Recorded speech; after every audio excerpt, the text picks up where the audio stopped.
Hey friends, if generative erase is not working on Windows Photos, then please watch this video. I will guide you to the resolutions. Now, generative erase is an excellent feature in which you can erase any part of a photo and it will coordinate it with the background using artificial intelligence. But you need to understand one thing, that this feature has not been introduced to the stable version of Windows yet. And I checked for it online. It's not that I didn't check for it. I checked for it on the official website and I'll show you.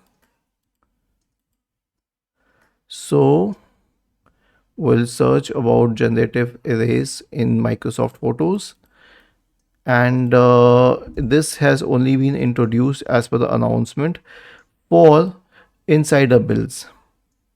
Okay, so it has been introduced for insider builds and you need to be on a certain version or higher. It has been introduced for both Windows 10 and Windows 11.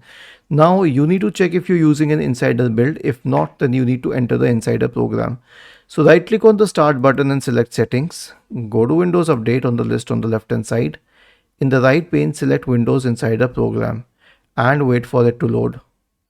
It will need a while. And once it loads, click on Open Diagnostic and Feedback and turn it on. Then return to Windows Update, go to Windows Insider Program and then let it load. You can click on Get Started and join the Insider program. Then you will be able to access it. But even after that, you need to update Windows. You can usually ignore this, but when you are in the Insider program, to get all these new features, you need to keep updating your system.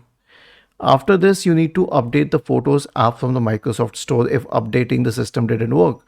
So open the Microsoft Store. You'll notice that this app is available on the Microsoft Store, though it's already installed. We don't need to reinstall it. But go to the library section on the list on the left hand side. In the right pane, click on Get Updates. The next solution is to reset and repair the Photos app. So search for Photos in the Windows search bar and click on App Settings.